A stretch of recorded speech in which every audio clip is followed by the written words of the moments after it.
오늘 본문 말씀 보시겠습니다. 오늘 본문 말씀은 로마서 신약성경 로마서 4장 1절로 11절까지 말씀입니다. 신약성경 로마서 4장 1절에서 11절까지 말씀 제가 봉독해 드리겠습니다. 신약성경 대략 243쪽 정도에 있습니다. 로마서 4장. 그런즉 육신으로 우리 조상인 아브라함이 무엇을 얻었다 하리요? 만일 아브라함이 행위로서 의롭다 하심을 받았으면 자랑할 것이 있으려니와 하나님 앞에서는 없느니라. 성경이 무엇을 말하느냐? 아브라함이 하나님을 믿음에 그것이 그에게 의로 여겨진 바 되었느니라. 일하는 자에게는 그 삭시 은혜로 여겨지지 아니하고 보수로 여겨지거니와 일을 아니할지라도 경건하지 아니한 자를 의롭다 하시는 이를 믿는 자에게는 그의 믿음을 의로 여기시나니 일한 것이 없이 하나님께 의로 여기심을 받는 사람의 복에 대하여 다윗이 말한 바 불법이 사함을 받고 죄가 가리어짐을 받는 사람들은 복이 있고 주께서 그 죄를 인정하지 아니하실 사람은 복이 있도다 함과 같으니라. 그런즉 이 복이 할례자에게냐 혹은 무할례자에게도냐 무릇 우리가 말하기를 아브라함에게는 그 믿음이 의로 여겨졌다 하노라. 그런즉 그것이 어떻게 여겨졌느냐? 할례시냐 무할례시냐? 할례시가 아니요 무할례시니라. 그가 할례의 표를 받은 것은 무할례시의 믿음으로 된 의를 인친 것이니 이는 무할례자로서 믿는 모든 자의 조상이 되어 그들도 의로 여기심을 얻게 하려 하심이라. 아멘. 읽어드린 로마서 4장 1절로 11절까지 말씀 가운데서 나누고자 하는 메시지의 제목은 은혜의 표와 인이라는 제목으로 정해보았습니다. 오늘날의 현대 문명을 가리켜서 흔히 물질 문명이다 이렇게 정의하는 것을 볼 수가 있습니다. 산업화된 물질 문명에 찌들지 않은 자연 상태의 인간 곧 인류의 본질적인 모습을 찾아서 남태평양 타히티 섬으로 가서 살며 그림을 그렸던 화가 폴 고갱이 했다는 세 가지 질문, 곧 우리는 어디에서 왔는가? 그리고 우리는 무엇이며 우리는 어디로 가고 있는가? 자, 그와 같은 원초적이고 정신적인 가치와 개념들을 중요하게 여기지를 않고 오히려 손에 쥘 수 있는 부귀와 그로 말미암아 창출되는 영화를 직접적으로 추구하며 살아간다는 점에서 현대 문명은 그야말로 물질 문명이라 규정할 수가 있는 것입니다. 그 어떤 철학이나 또 종교나 신앙이나 그런 가치관들을 펼친다 할지라도 그것이 과연 돈이 없이 가능한 일이겠느냐? 돈이 없이 어떤 철학이든지 어떤 종교적인 이상이든지 구현할 수 있겠느냐? 돈이 없이는 불가능하다. 이렇게 생각하는 것이 우리 의식 깊이 자리하고 있는 그런 시대죠. 그러나 일제강점기의 독립투사들만 하더라도 손에 쥘 수 있는 물질의 가치보다는 당장 손안에 없었던 내 나라 그리고 내 땅이라고 하는 소망과 바람을 그려보며 목숨이라도 기꺼이 바치는 것이 인생이었음을 볼 수가 있습니다. 손에 쥐어질지 알 수가 없고 그저 바라보기만 하는 먼 가나안 땅과 같은 그러한 내 나라, 내 땅을 생각하면서 험난한 독립운동을 해가며 그 생을 마감한 그러한 무수한 사람들이 있었던 것이죠. 그리고 그러한 가치관을 극명하게 드러내준 대표적인 인물 가운데 한 사람이 바로 이봉창이니 여느 친일파들과 마찬가지로 일본인이 되어 성공한 부귀영화의 삶을 살아가고자 애를 썼지만 조선인이라는 차별에 직면해야만 했던 인생을 뒤로하고 조선 독립의 도모를 위해 일왕 히로히토의 암살을 단행한 그의 삶,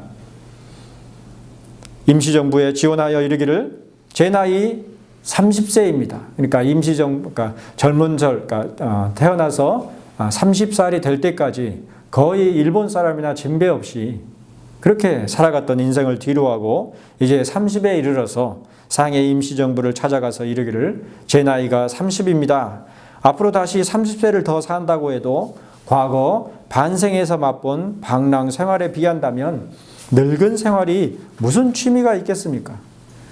그러니까 젊은 육신으로 30년 동안 하고 싶은 거 다 하고 그렇게 살았지만 앞으로 30년을 더 산다고 해도 그 30년이라는 것은 노년의 인생인데 거기에 무슨 복락이 있겠느냐 그 말이죠. 인생의 목적이 쾌락이라고 하면 30년 동안 한 몸으로 누릴 만한 인생 쾌락을 대강 맛봤으니 이제는 영원한 쾌락을 도모하기 위해 우리 독립사업에 헌신할 결심을 하고 상해로 왔습니다. 이렇게 말했다고 합니다. 그리고 그 말을 들은 김구 선생 또한 눈물이 눈시울에 가득 차올랐다고 하죠. 하지만 그러한 분들의 희생, 그야말로 목숨을 버림으로 다시 얻게 된 이 나라 이 땅의 현실은 어떠합니까? 조국의 독립이라는 소망이나 우리는 어디에서 왔으며 무엇이고 또 우리는 어디로 가는가 그런 것과 같은 물음 따위가 중요한 것이 아니라 지금 현재 나에게 얼마만큼의 부귀와 영화로움이 있는가에 온통 창념하여 살아가고 있지 않습니까? 심지어 목회자들도 얼마만큼 부요한가가 그 사람을 말해주는 그런 지경이 되었죠.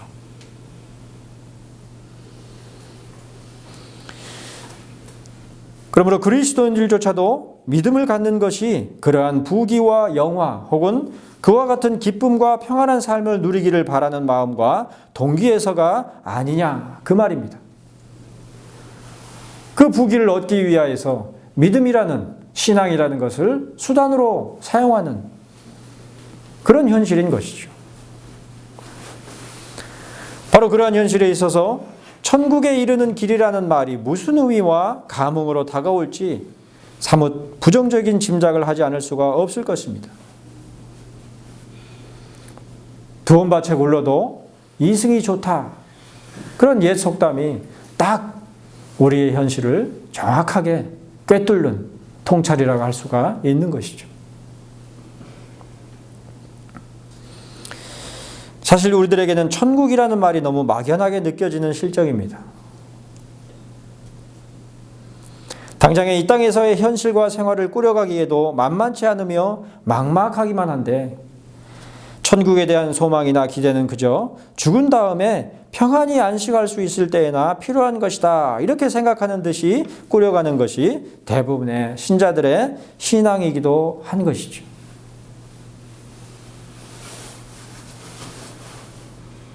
천국 말고 지금 하나님께서 무엇을 주실지 거기에 온 마음이 창념되어 있는 것이죠. 그런 면에서 오늘날 우리들의 신앙이란 그저 추상이나 사변일 뿐인 것이 아닌지 모르겠습니다. 사랑이나 화평이니 온갖 좋은 말들을 주고받지만 그러나 그 실상이나 실체를 확인할 수 없는 허망한 신기루와도 같은 그런 것이 아닌가. 사랑한다고 수없이 말을 하지만 그 사랑이라는 것이 구체적으로 무엇인지 그 실체를 알 수 없는 그런 말들만 남발하고 있는 그런 모습 아닌가. 그러나 신앙이라는 것은 구체적이고 지극히 현실적인 것입니다. 마치 복권에 당첨되듯이 하나님께 간절히 기도하면 어느 날 병도 낫고 갑자기 부귀영화도 누리게 되는 그런 것이 신앙의 본질인 것이 아니라 이 땅에 굳건하게 발을 딛고 서서 현실적으로 살아가는 그 가운데 신앙이 있는 것이죠. 달달하고 멋진 이론들로 가득할 뿐 구체적인 실행이나 구현이라고는 찾아볼 수 없이 막연한 것을 가리켜서 신앙이라고 하지 않는 것입니다.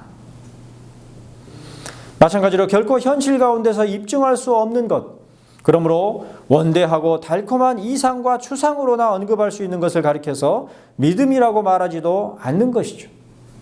한마디로 신앙 혹은 믿음이라는 것은 허상이 아니라 실상인 것입니다.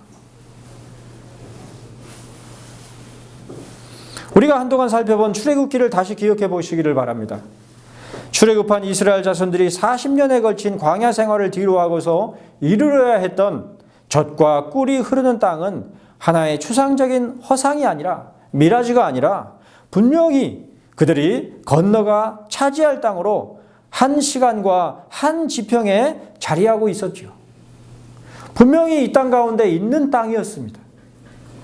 신명기의 마지막 장인 34장 1절로 3절에 길르앗 온 땅을 단까지 보이시고 또 온 납달리와 에브라임과 므낫세의 땅과 서해까지의 유다 온 땅과 네겝과 종려나무의 성읍 여리고 골짜기 평지 소알까지를 여호와 하나님께서 보이신 것에서 알 수 있듯이 그들이 건너가 차지할 땅은 그저 꿈꾸는 가운데서나 바라볼 수 있는 허상이 아니라 명백한 실상으로서 길르앗과 납달리, 에브라임과 므낫세와 네겝 그리고 소알에 이르는 땅들로서 한 시간과 역사 가운데 분명하게 존재했었던 것입니다. 물론 전에도 언급한 것처럼 그들이 정말로 이루려야만 하는 곳은 길르앗과 납달리와 에브라임과 므낫세와 네겝 그리고 소알에 이르는 땅들이 아니었죠. 오히려 그들이 궁극적으로 이루어야 할 것은 유한한 이 땅이 아니라 영원한 하나님의 나라 곧 천국임에 분명한 것입니다. 그것을 위하여서 그것을 바라보며 살아가는 것이 인생이죠.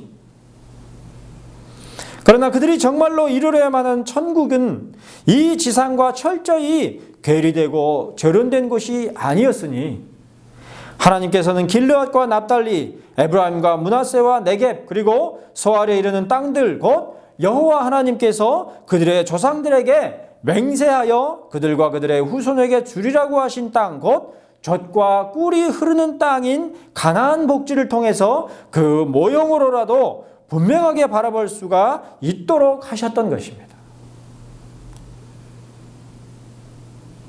천국이라는 것이 알 수 없는 막연한 뜬구름 잡는 이상적인 그런 세계가 아니라 분명히 우리가 누릴 수 있는 그런 하나님의 약속된 땅이라는 사실을 그 땅들 가운데서 경험케 하신 것이죠.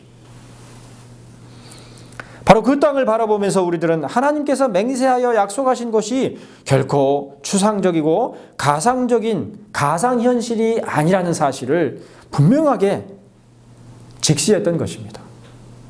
그러므로 모세는 바로 그러한 사실에 대한 가장 분명한 증인이었죠.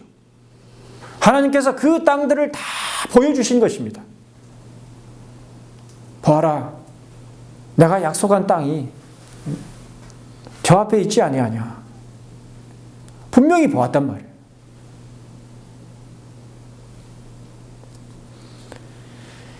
이는 무엇보다 지금 우리들의 신앙과 믿음에 있어서 더욱 그러합니다. 우리들의 신앙과 믿음이라는 것은 결코 다다룰 수 없는 가상의 시공간으로서의 허상에 관한 이론체계나 사변이 아니라 우리 눈앞에 제시된 예표와 모형으로서 그 실상을 분명하게 확신할 수 있는 진리이자 진실의 개념인 것인데, 따라서 그러한 신앙과 믿음은 기적이나 표적과 같이 확실한 것 같으면서도 확실하게 설명할 수 없는 그런 개념이 아니라 확실하게 진술하고 설명할 수 있는 개념인 것이죠. 기적이라는 것이 어떻습니까? 분명히 경험하지만 뭐라고 말할 수 없잖아요. 어떻게 표현하기 어려운 것이잖아요. 왜 그런 일이 일어났는지, 어떻게 해서 그런 기적이 일어났는지 설명할 수 없는, 어떻게 보면 막연한 것인데, 하나님께서 이 땅 가운데서 실체로서 보게 하시는 그러한 신앙이라는 것은 그처럼 막연한 것이 아니란 말이에요. 대부분 그것을 거꾸로 생각하지만 엑스트라 오디너리가 아니라 오디너리인 것입니다. 얼핏 기적을 바라보며 체험하는 것이야말로 가장 굳건한 신앙과 믿음의 기초인 것처럼 여기기가 쉽겠지만, 사실 그처럼 기적이나 체험에 의지하는 신앙은 어린아이들의 수준과 같이 초보적인 것에 불과합니다. 거기에 어떤 구체적인 실상을 찾아볼 수 있는 것이 아니란 말이에요. 어프로치죠. 어떠한 물음에 대해서 어린아이들이 확신을 가지고 대답할 수는 있어도 진지하고 깊이 있게 설명하여 답변하기는 어려운 것처럼, 물론 종종 그런 아이들이 있기는 하지만 대부분의 아이들은 어떻습니까? 분명하게 예 대답해 놓고 왜 그런가 물으면 잘 설명하지를 못하죠. 그처럼 기적이나 체험에 의지하는 신앙은 잠깐 동안 확신할 수는 있어도 오래도록 진지하게 모색하기에는 그 기초가 너무도 부실한 종교성에 머무르기가 쉬운 것입니다. 그러므로 바울 사도는 디모데후서 3장 14절로 15절에서 아들과 같은 디모데에게 말세에 고통하는 때가 이르렀음을 직시하도록 하면서 더욱 이르기를, 그러나 너는 배우고 확신한 일에 거하라. 너는 내가 누구에게서 배운 것을 알며 또 어려서부터 성경을 알았나니 성경은 능히 너로 하여금 그리스도 예수 안에 있는 믿음으로 말미암아 구원에 이르는 지혜가 있게 하느니라. 이렇게 기록한 것입니다. 성경에 뿌리를 내리고 성경이 가르치는 바를 따라 살아가는 신앙과 실천이야말로 구원에 이르는 지혜에 이르도록 하는 참되고 굳건한 신앙과 믿음의 터전임을 분명히 이른 것이죠. 열심히 구하고 기도해서 기적적인 것들을 받아내는, 그것이 천국에 이르게 하는 지혜를 얻게 하는 수단이 되는 것이 아니라 성경이, 어려서부터 네가 읽은 그 성경이 너에게 천국에 이르는, 구원에 이르는 지혜가 있게 하느니라. 이렇게 사도 바울은 분명하게 그의 사랑하는 아들과 같은 디모데에게 권면한 것으로 기록하고 있다는 것이죠. 왜 그런 기록을 남겼겠습니까? 디모데에게만이 아니라 우리들에게도 그 사실을 분명하게 전하고 있는 것이죠. 그러므로 트위서의 교리문답 제23문답에서는 예수 그리스도께서 죄인들을 구원하기 위해서 세상에 오셨다는 이 교훈을 당신은 어디에서 배웁니까? 이렇게 물은 후에 답하기를 하나님의 말씀 안에서 배웁니다. 그랬습니다. 금식하고 몇 날 며칠을 간절히 기도하는 가운데 환상 중에 주님을 만나서 그때 주님이 가르쳐 주시는 것이 아니라 하나님의 말씀, 성경 안에서 배웁니다. 사도 바울이 말세의 고통스러운 현실이 이를 것을 앞서 언급함과 더불어서 가르친 바, 너는 배우고 확신한 일에 거하라. 너는 내가 누구에게서 배운 것을 알며 또 어려서부터 성경을 알았나니 성경은 능히 너로 하여금 그리스도 예수 안에 있는 믿음으로 말미암아 구원에 이르는 지혜가 있게 하느니라. 그렇게 기록한 것처럼 하나님의 말씀으로서의 성경이야말로 예수 그리스도께서 죄인들을 구원하기 위해 세상에 오셨다는 사실을 교훈하는 유일하며 직접적인 원천인 것입니다. 문서를 통해서, 고고학적 발견을 통해서 예수님께서 정말로 이 땅에 살아셨다는 것을 입증하고 그분이 뭐라고 말씀하셨는지를 증명할 수 있는 그런 방식이 아니라 하나님의 말씀인 성경으로서 명확히 찾아낼 수가 있는 것이죠.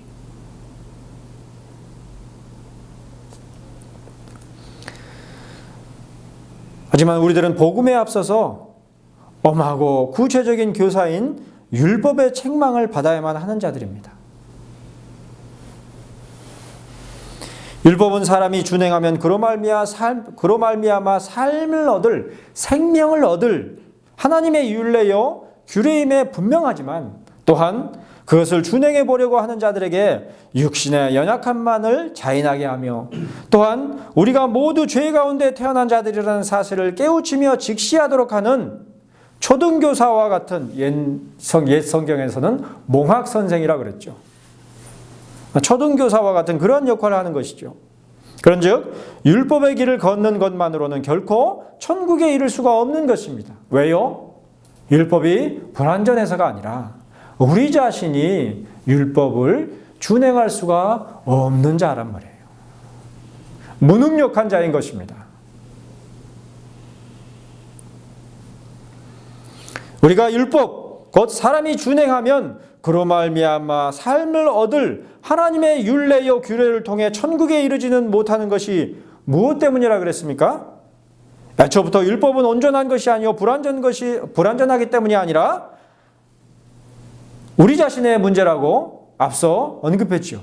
만일에 그렇다고 한다면, 즉 율법 자체에 문제가 있었던 것이라고 한다면 이를 천국에 이르는 길로 제시하신 하나님께서야말로 우리에게 불완전하고 모자란 것을 가지고서 천국에 한번 이를테면 이르러 봐라, 이렇게 골탕을 먹이시는 그런 분이라고 말하지 않을 수가 없겠죠. 애초에 문제가 있는 것을 우리에게 주셔놓고 그것을 가지고 천국에 이르러 봐라, 구원에 이르러 봐라, 그렇게 말하시는 그런 분이 하나님이라고 오해할 수가 있겠죠.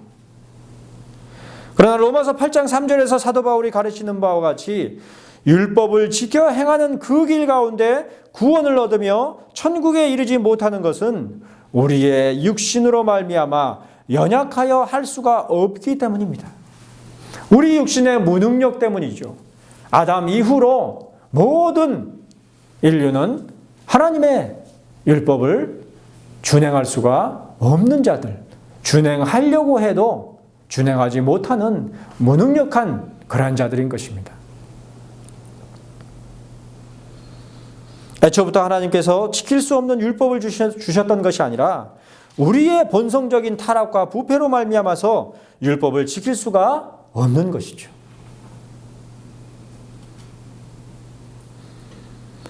첫사람 아담의 범죄가 어떤 것이었습니까? 그것은 다름 아닌 하나님께서 금지하신 것을 행하는 불순종이었죠. 하지 말아라 그랬던 것을, 그렇게 명하신 것을 행했던 그 성격이란 말이에요. 첫사람 아담이 그처럼 하나님께서 명령하여 금지하신 것을 지켜 행하지 못한 이후로 우리의 타락과 부패는 항상 그처럼 사람이 준행하면 그로 말미암아 삶을 얻을, 영생을 얻을 하나님의 율례요 규례를 지켜 행하지 못하는 데에 뿌리를 두고 있습니다.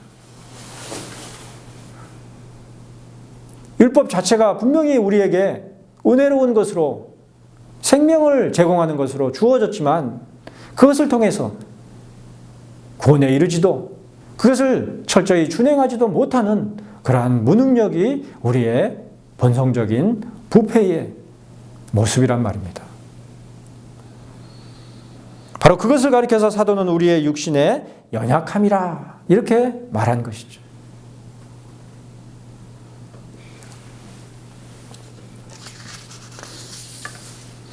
그런즉 인간의 타락과 부패는 가인과 아벨이 보여준 것과 같은 미움과 질투와 그로 말미암는 살인이 있기 이전에 하나님의 율법을 지켜 행하지 않는 불순종이요, 하나님의 아들들이 보여준 것과 같이 자기들이 좋아하는 모든 여자를 아내로 삼는 욕망의 추구 이전에 하나님께서 명하시는 것에 창념하며 머무르지 않는 무절제였습니다.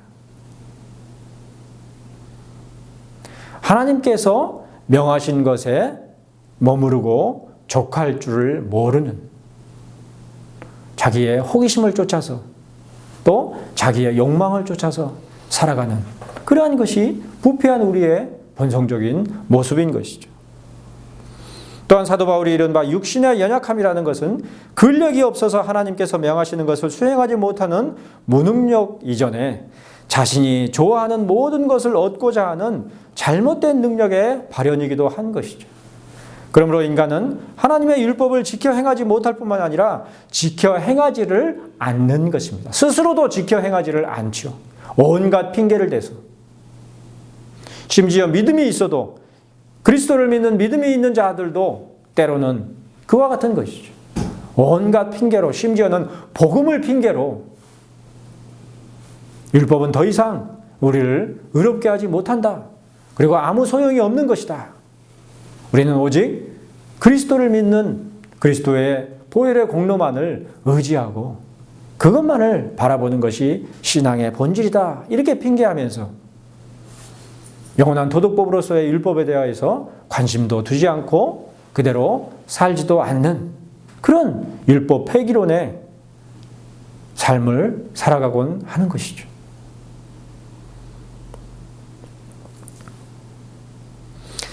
만일의 복음, 곧 예수 그리스도로 말미암는 구원의 기쁜 소식이 율법을 지켜 행하는 온전한 자들에게 전해지는 것이었다고 한다면 그 소식은 기쁜 소식이 아니라 나쁜 소식이자 저주였을 것입니다.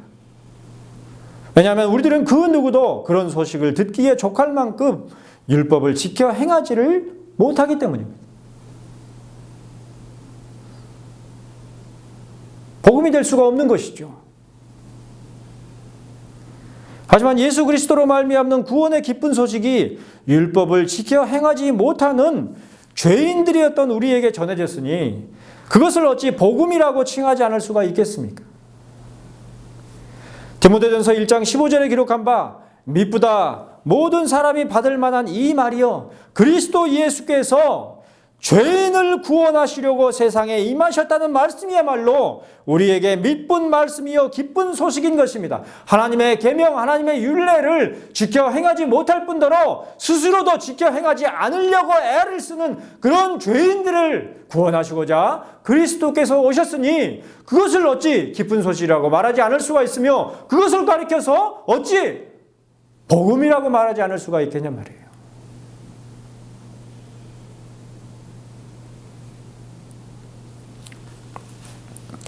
예수께서는 마태복음 9장 12절에서 아주 의미심장한 말씀을 이르셨는데 그것은 바로 건강한 자에게는 의사가 쓸데가 없고 병든 자에게라야 쓸데 있느니라 그러한 말씀이었습니다.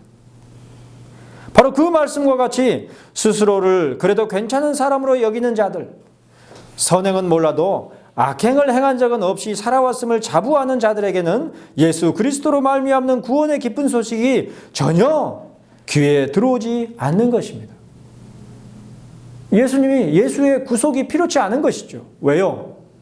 내가 그래도 내 나름대로 그래도 자신할 수는 없을지는 몰라도 그래도 남부럽지 않게 살아왔는데 무슨 나에게 구속이 필요하냐 그 말이죠.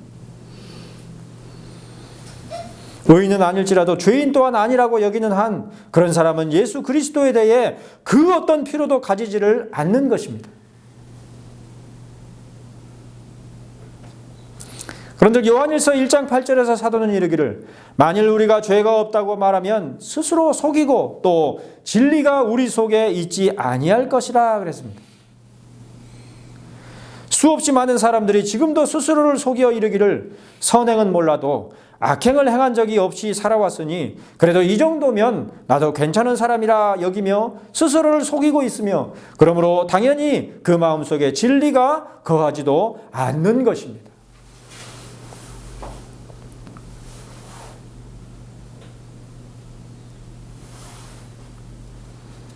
사실 진리로 번역된 헬라어 알레데이아는 숨김이 없다는 의미의 알레데스에 기반을 둔 단어입니다. 그러므로 자신의 죄인됨을 숨기고서 죄가 없다고 말하며 스스로 속이는 자에게는 당연히 알레데이아, 진리가 없는 것이죠.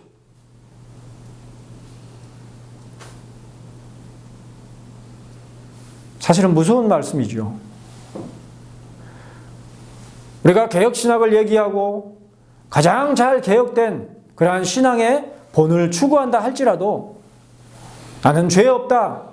나는 그래도 저 신복음주의자들보다는 그래도 내가 더 의롭다. 그렇게 마음 가운데 그런 자만심이 있는 자라고 한다면 스스로를 속이는 자라고 한다면 그가 갖고 있는 것은 진리가 아니란 말이에요.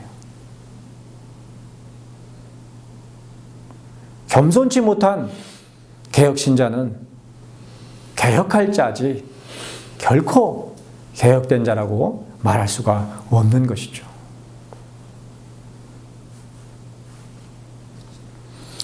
더구나 로마서 3장 20절에서 사도 바울은 이르기를 율법으로는 죄를 깨달음이라 그랬으니 하나님께서 명하신 법인 율법을 알지 못하는 자들은 결코 자신을 죄인으로 깨닫지도 못하는 것입니다.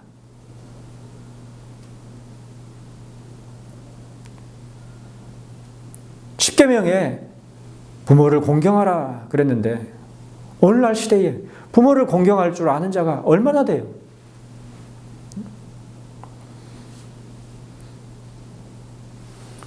엄마는 몰라서 그래. 아빠가 뭘 한다고 그래요? 거역하고 불순종하는 자들을 얼마든지 주변에서 찾아볼 수 있죠.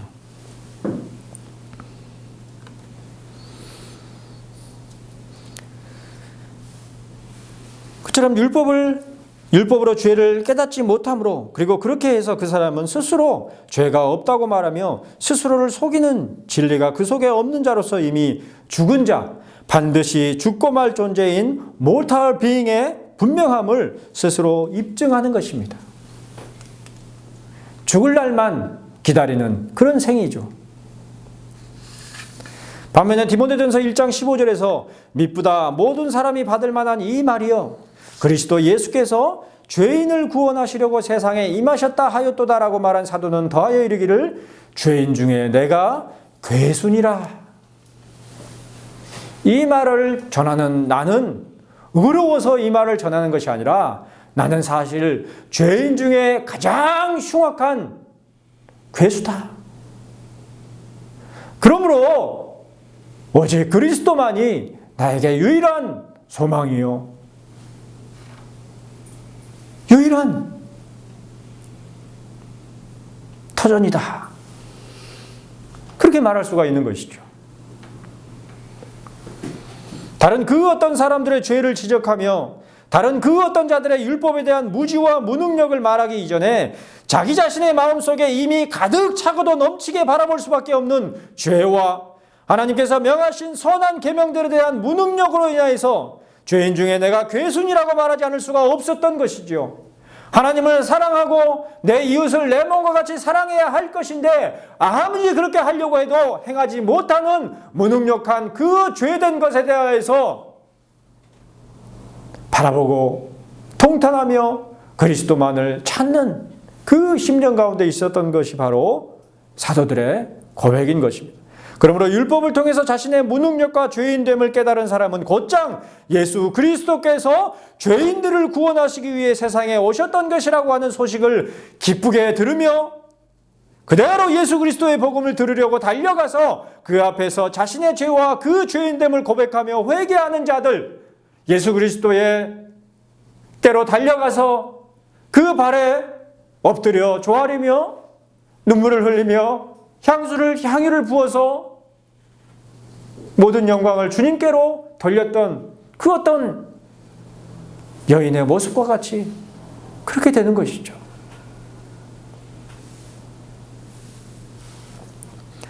바로 이 같은 맥락으로 사도 바울은 오늘 메시지의 대지가 되는 성경 본문인 로마서 4장 2절에서 이르기를 만일 아브라함이 행위로서 의롭다 하심을 받았으면 자랑할 것이 있으려니와 하나님 앞에서는 없느니라는 말씀으로써 육신의 조상인 아브라함에 관해 규정하고 있습니다. 모세 이전으로 거슬러서 그야말로 믿음의 조상이라 일컫는 아브라함에서부터 얻을 수 있는 것은 하나님께서 명하신 바에 대한 순종을 근거로 하는 의가 아니라는 것입니다. 아브라함조차도 본래부터 나면서부터 죄인된 자이기 때문에 하나님의 율법에 순종할 수 없는 자란 말이에요. 스스로 의로울 수 없는 자인 것이죠. 그러므로 이어지는 3절에서 사도는 계속해서 이르기를 성경이 무엇을 말하느냐? 아브라함이 하나님을 믿음에 그것이 그에게 의로 여겨진 바 되었니라 그랬습니다. 그의 행위가 아니라 그의 행실이 아니라 그의 믿음이 의로 여겨진 바 되었다는 것이죠. 계속해서 사도 바울은 이란 것이 없이 하나님께로 의로 여기심을 받는 사람의 복에 대하여 다윗이 말한 바를 인용하여 기록하기를 불법이 사함을 받고 죄가 가려짐을 받는 사람들은 복이 있고 주께서 그 죄를 인정하지 아니하실 사람은 복이 있도다 함과 같으니라 그랬습니다. 비록 율법을 지켜 행한 것으로서 의롭다함을 얻어내는 것이 아니라서 믿음이 의로 여겨진 바 되었던 것이지만 그러나 보수로 받은 의가 아니라 믿음으로 여겨진 바 된 그것이야말로 사람이 얻을 수 있는 가장 큰 복이자 진정한 복이라는 것입니다.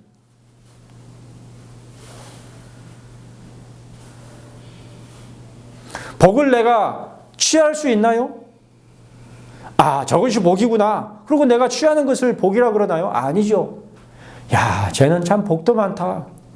그 말을 할 때 그 뉘앙스는 뭐예요? 어떻게 그에게만 그런 복이 부어지는지 알 수 없는 그런 것이죠.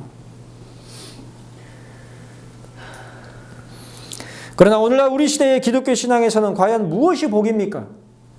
눈으로 분별할 수 없는 믿음으로 말미암는 의가 복입니까? 아니면 눈에 분명하게 드러나는 치유, 방언, 병고침 등의 은사들과 물질의 공급, 소원하는 바를 이루는 것, 건강하고 아무런 탈이 없이 살아감과 같이 눈으로 분별할 수 있고 경험으로 충분하게 누릴 수 있는 그러한 가시적인 것들이 복입니까? 사방 도처에서 찾아볼 수 있는 복의 개념은 철저히 이생의 자랑과 복락에 속하는 그런 가시적인 것들임을 부인할 수가 없지 않습니까? 우스갯소리로 천당의 삶이 아니라 천당 밑에 있는 분당에서의 삶이 복인 것이죠. 한마디로 이런 것이 없이 하나님께로 의로 여기심을 받는 사람의 복이란 것은 여유자금으로 투자하여 묵혀둔 증권이 몇십 배 심지어 몇백 배로 뛰어오른 사람의 복이라 해석할 수밖에 없는 것이 오늘날 고도의 자본주의 사회로 성장한 우리 사회의 복의 개념인 것입니다.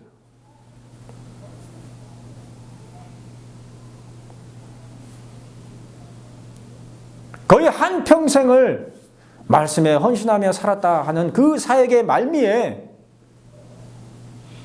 20억을 받을 것인지 200억을 받을 것인지 그 문제를 놓고 결국에는 20억, 200억 돈을 취하는 그런 것이 복으로 보이는 현실이란 말이에요.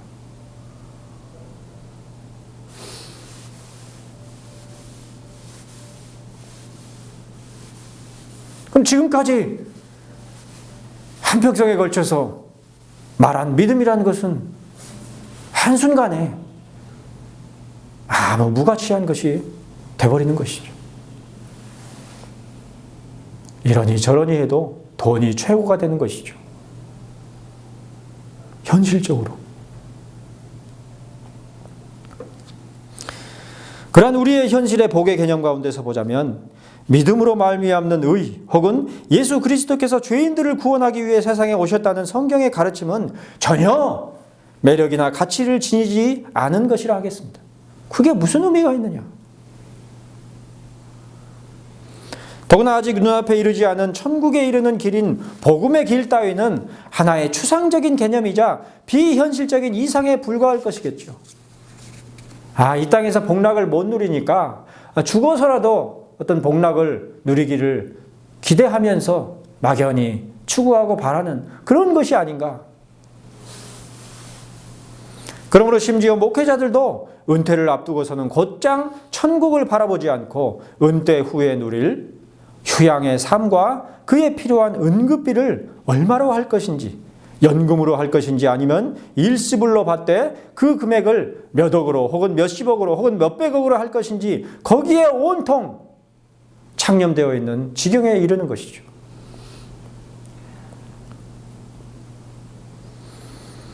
이처럼 우리의 인간은 눈앞에 무언가 가시적인 표징이 있지 않으면 본질에 속하는 것이라 할지라도 이해하거나 간직할 수 없는 그야말로 육신으로 말미암는 연약함 가운데 있는 존재입니다. 눈앞에 뭐가 제시되지 않으면 믿지를 못한단 말이에요. 그리고 그렇게 하여 스스로 죽을 수밖에 없는 존재, 모털 비잉에 불과함을 입증하는 존재들이 바로 인간인 것입니다. 손에 뭘 쥐지 못하면 믿지를 못해요. 그러므로 하나님께서는 천국에 이르는 구원에 관한 표상, 곧 예수 그리스도께서 죄인들을 구원하시기 위해서 세상에 오셨다고 하는 가르침을 하나님의 말씀을 들음으로써 배울 뿐만 아니라 가시적인 표지로서도 배울 수 있도록 하셨는데 그것이 바로 성례입니다. 아울러 오늘 메시지의 본문인 로마서 4장 11절에 기록한 바 그가 할례의 표를 받은 것은 무할례 시에 믿음으로 된 의를 인친 것이니 이는 무할례자로서 믿는 모든 자의 조상이 되어 그들로 의로 여기심을 얻게 하려 하심이라는 말씀에서 단적으로 확인할 수 있듯이 성례라는 것은 은혜의 거룩한 표와 인으로 제시된 것입니다.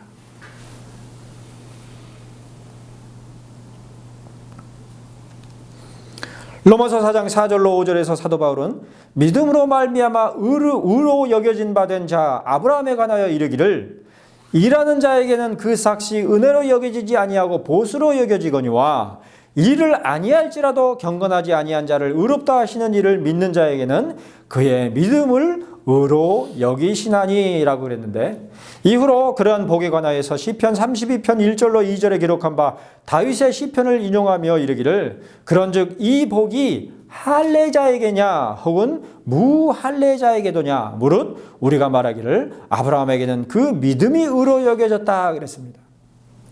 11절에 기록된 바 할례는 믿음으로 된 의를 인친 것인데, 그러한 인인 할례가 아브라함에게 아직 시행되기 전부터 있었던 믿음의 의를 언급했던 것이죠. 그런즉 할례 그 자체는 의로운 것이 아니며 은혜의 본질 또한 아니었던 것입니다. 오히려 할례는 은혜의 인침을 드러내는 것이라는 점에서 그 의미를 지니고 있는 것이죠. 그러므로 아브라함을 믿음의 조상이라 말할 때 그 믿음이라는 것은 할례의 인침을 받기 이전에 아무런 행함이나 일한 근거도 없이 받은 은혜인 것이며, 바로 그러한 은혜의 표와 인으로서 할례를 그 몸에 받았던 것이죠.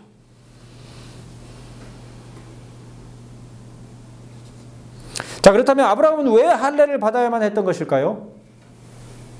믿음과 은혜라는 본질적인 것들이 이미 선행하는 것인데, 앞서 있는 것인데, 즉 아브라함에게 있어서 의로 여겨진 믿음이 할례시가 아니라 무할례시라고 10절에서도 사도 바울은 분명히 기록하였으니 할례는 결코 필연적이거나 필수적인 것이 아닐 것인데 왜 아브라함은 할례를 받아야만 했는가, 그 말입니다.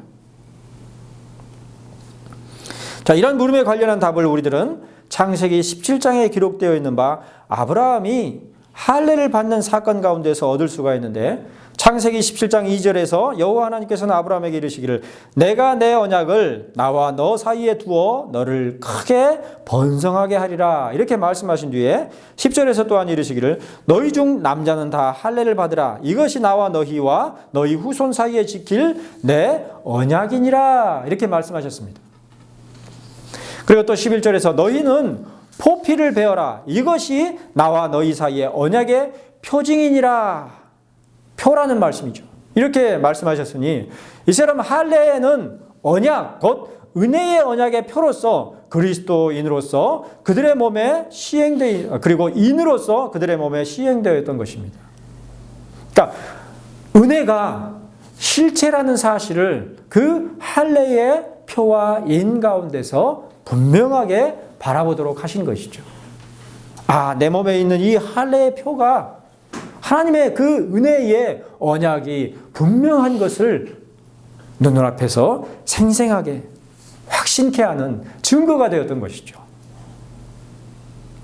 계속해서 창세기 27장 23절로 27절에서 모세는 기록하기를 아브라함이 하나님이 자기에게 말씀하신 대로 이날에 그 아들 이스마엘과 집에서 태어난 모든 자와 돈으로 산 모든 자 곧 아브라함 집사람 가솔 중 모든 남자를 데려다가 그 포피를 베었다 이렇게 기록하면서 아브라함이 그의 포피를 벤 때는 99세였고 그의 아들 이스마엘이 그의 포피를 벤 때는 13세였다라고 해서 할례를 받은 것이 분명 너는 너의 고향과 친척과 아버지의 집을 떠나 내가 내게 보여줄 땅으로 가라고 하신 뒤 더욱이 주께서 내게 씨를 주지 아니하셨으니 내 집에서 길린 자가 내 상속자가 될 것이니이다 라고 한 아브라함의 말에 대해서 내 몸에서 날짜가 내 상속자가 되리라 하시고 그를 이끌고 밖으로 나가 이르시되 하늘을 우러러 뭇별을 셀 수 있나 보라 내 자손이 이와 같으리라 이렇게 말씀하신 여호와 하나님을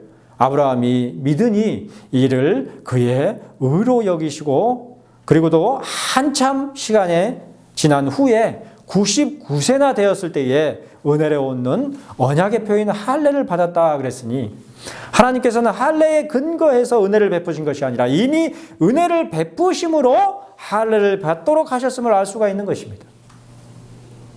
바로 그러한 이유로 아브라함은 무할례자로서 믿는 모든 자의 조상이라고 사도 바울은 로마서 4장에 기록한 것이죠.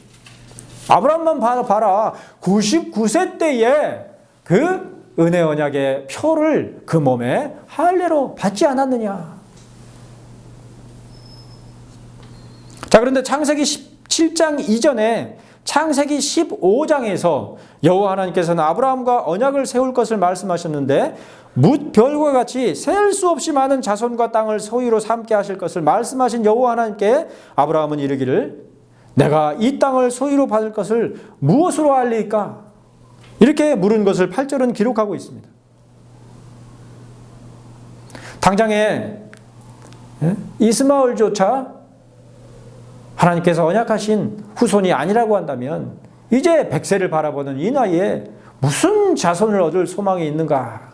그렇게 충분히 생각할 법한 그때에 하나님께서는 여전히 그의 자손에 대해서 그리고 그 땅을 소유할 것에 대해서 말씀하셨는데 그 증거가 무엇입니까? 이렇게 말한 것이죠. 그리고 그러한 아브라함의 물음 이후로 여호와께서 아브라함과 더불어 언약을 세워 이르시되 내가 이 땅을 애굽 강에서부터 그 큰 강 유브라데까지 내 자손에게 주노니 곧 겐 족속과 그니스 족속과 간몬 족속과 헷 족속과 브리스 족속과 르바 족속과 아모리 족속과 가나안 족속과 기르가스 족속과 여부스 족속의 땅이라고 말씀하신 것을 창세기 15장에서 기록하고 있음을 볼 수가 있습니다. 분명한 이 지상의 땅들을 지칭해서 주노라 말씀하셨던 것이죠. 그러나 창세기 17장에서 언약의 표징인 할례를 받기 앞서서 창세기 16장은 여호와께서 약속하신 사레의 출산이 더디 이루어지자 그녀의 여종 하갈을 통해서 아브라함의 몸에서 날 상속자를 얻고자 했던 일들을 기록하고 있습니다. 도무지 하나님께서는 약속만 하시고 그 약속이 언제 성취될지 도무지 기다려도 세월이 다 가고 이제 100세 다 되고 이제 죽을 날이 언제일지 모를 때까지에도 하나님께서 그 약속을 성취해 주시지 않으니 에라 그럼 우리가 자고책을 강구해보자 그런 시기였던 것이죠. 여호와의 말씀이 환상 중에 아브라함에게 임하던 날에 여호와 하나님께서 아브라함과 더불어 언약을 세우셨음에도 불구하고 인간적인 계산과 수완으로 그러한 하나님의 언약을 성취하고자 했던 얄팍하고 인간적인 아브라함과 사라의 행실들을 기록하고 있는 것이죠. 그러나 그것을 얄팍하고 인간적이라 말할 수 있겠습니까? 우리들도 당연히 그러겠죠.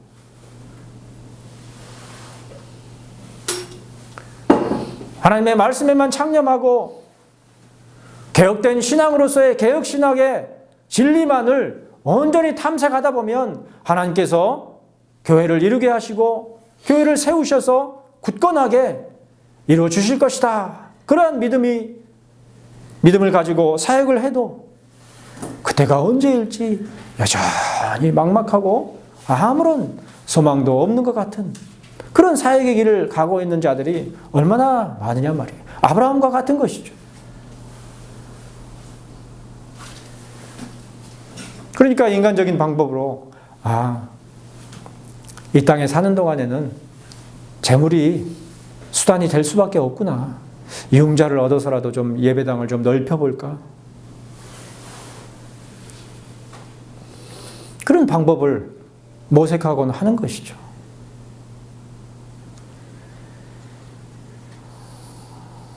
이러보건대 창세기 15장에서부터 17장 사이에는 상당히 오랜 세월들이 생략되어 있음을 알 수가 있습니다. 하나님의 말씀이 환상 중에 아브라함에게 임한 뒤로도 오랜 세월에 걸쳐서 약속하신 땅들은 고사하고 약속하신 상속자조차 얻지 못하였으므로 아브라함과 사레는 자신들의 계산과 수완으로 하나님의 언약을 확증하고자 했던 것입니다. 한마디로 하나님의 언약, 곧 은혜의 언약은 그날에 곧장 성취된 것이 아니었으며 그러므로 아브라함과 사레는 그 언약에 담긴 은혜를 제대로 실감하지도 또한 배우지도 못했던 것입니다. 간직하지를 못했던 것이에요. 따라서 여호와 하나님께서는 아브라함의 몸과 그의 가정에 있는 모든 남자들에게 할례를 행하도록 하셔서 여호와 하나님의 은혜 언약의 표와 인이 그 몸에 있도록 하셨던 것입니다. 그들의 몸에 있는 할례의 표와 인을 통해서 그들은 하나님의 언약 백성이라는 사실, 하나님의 언약이 반드시 성취될 것이라는 사실을 늘 기억하며 생생하게 배울 수가 있도록 하신 것이죠. 이러한 할례의 의미와 목적은 신약의 성례인 세례에 있어서도 동일한 것입니다. 할례가 어떻게 해서 세례로 바뀌게 되었는지를 신약 성경에서 찾아볼 수 없지만 아무런 언급도 없지만 마태복음 3장 13절 이하의 말씀에서 볼 수 있듯이 세례는 예수께서도 친히 받으신 성례이고 또한 이후로도 계속하여서 신약교회의 성례로서 시행되었음을 볼 수가 있는 것입니다. 그러므로 우리들은 세례라는 성례를 통해서 창세기 15장 8절에 기록된 바 아브라함의 물음 곧 내가 이 땅을 소유로 받을 것을 무엇으로 알리까? 라고 하는 물음과 동일하게 우리들도 은혜 언약의 백성인 것을 무엇으로 알리까 하고 물을 것이 분명하니 바로 그러한 물음에 대한 가르침과 교훈들을 은혜 언약의 표와 인으로서 세례에서 얻을 수가 있는 것입니다. 문제는 그런 세례의 의미를 아는 자들이 도무지 찾아보기가 어려운 것이 문제죠. 왜 세례를 받는지도 모르고 특히 군대를 가면 어떻습니까? 그 세례가 어떤 것인지도 모르고 그냥 무작위로 막 시행하죠. 어지간하면 군대 갔다 오면 다 세례받은 자가 된단 말이에요. 그런데 그 안에 믿음이라고는 찾아볼 수 없고 그 세례가 어떤 의미인지조차도 아무런 깨우침도 기억도 없는 그런 것이 되어버린 거죠. 따라서 우리들은 성례, 곧 신약 성경에 언급한 성례인 세례와 성찬의 두 가지 성례 가운데서 예수 그리스도께서 죄인들을 구원하기 위해 세상에 오셨다고 하는 복음의 교훈을 눈앞에서 생생하게 표와 인으로서 바라볼 수가 있는 것인데 그러한 바라봄의 교훈은 세례와 성찬 가운데서 표명되는 은혜와 복음의 내용과 의미들이 무엇인지를 배우고 확신하는 가운데서 비로소 얻을 수가 있는 것입니다. 우리의 신앙에 있어서 배움이 빠져버리면 아무것도 아니란 말이에요. 그러니까 신자라는 것은 골방에 들어가서 열심히 기도하는 것 중요하죠. 그러나 거기에 본질이 있는 것이 아니라 말씀을 배우는 데에 본질이 있단 말이에요. 그것이 빠져버리면 한낱 종교인에 불과하게 되는 것이죠.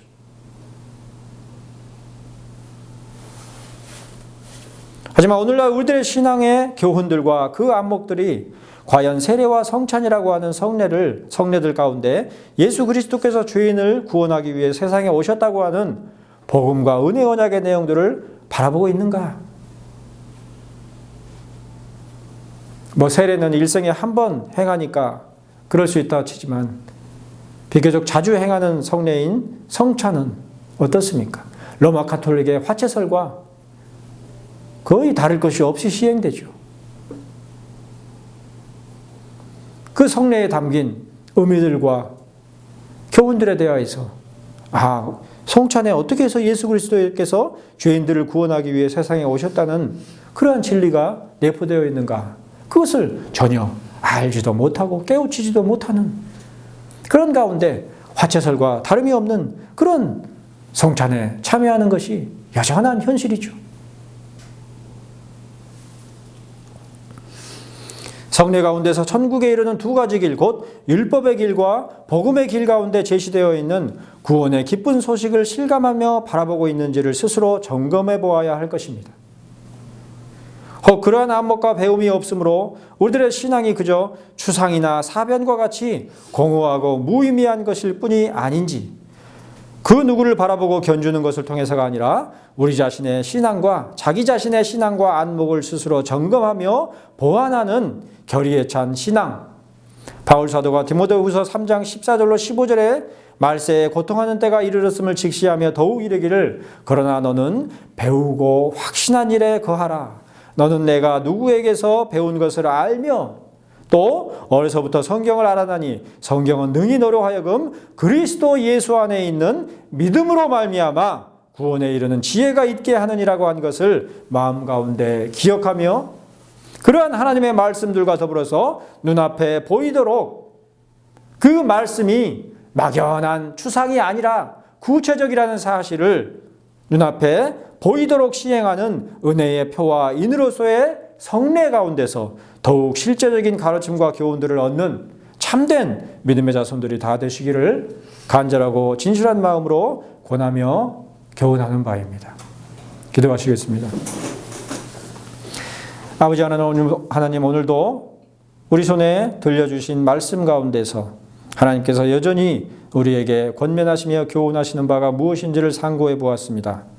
또 하나님께서 천국에 이르는 길로서 제시하신 복음과 율법의 그러한 온전한 균형과 또 그에 더하여서 우리에게 눈에 드러나는 성례를 더하여 주신 것을 상고해 보았사온데, 그러한 믿음을 따라서 우리가 성찬에 참여할 때 또 성례에 참여할 때에 하나님의 그러한 내포된 의미들을 온전히 마음 가운데 기억하며 온전하게 기념할 수 있는 성례 가운데 참여할 수 있도록 은혜를 더하여 주시옵기를 구하나이다. 언제든지 하나님께서 우리가 천국에 이르게 하시는 그 천국을 바라보도록 이끄시는 것을 믿사오며 더욱 구하올 때 예수 그리스도의 이름으로 기도하옵나이다. 아멘.